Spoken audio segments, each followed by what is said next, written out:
ঐতিহাসিক কলকাতা আলিপুর জেল, যেখানে থাকতে হয়েছিল ভারতের এক অন্যতম বীর সন্তান বিপ্লবী নেতাজি সুভাষচন্দ্র বসু। আমাদের দেশের স্বাধীনতার জন্য ওনাকে এই কক্ষে থাকতে হয়েছিল।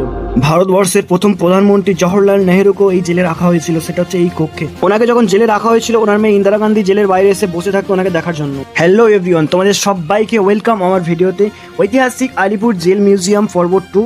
আর এর আগের প্রথম পর্বে আমি তোমাদেরকে অনেক কিছু দেখিয়েছি, অনেক ঐতিহাসিক জিনিস দেখেছি। যারা ভিডিওটা দেখোনি তারা দেখে আসতে পারো আমার ফেসবুক প্রোফাইলে। আর এই পর্বে তোমাদেরকে আমি দেখাবো ভারতের বিপ্লবীরা স্বাধীনতার জন্য কতটা কষ্ট করে এই জেলে থাকতো, ইংরেজদের টর্চারগুলো সব সহ্য করে থাকতো, আর কোন কোন কক্ষে কোন কোন বিপ্লবীদের রাখা হতো তোমাদের সেগুলো সব দেখাবো। তোমরা ভিডিওটা দেখতে থাকো।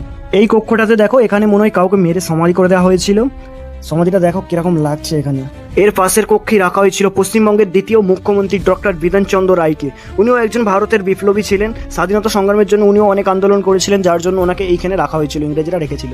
এর পাশের কক্ষটা হচ্ছে টর্চার কক্ষ, একদম ব্ল্যাক। এখানে ইংরেজরা প্রচুর টর্চার করতো ভারতীয়দের উপরে।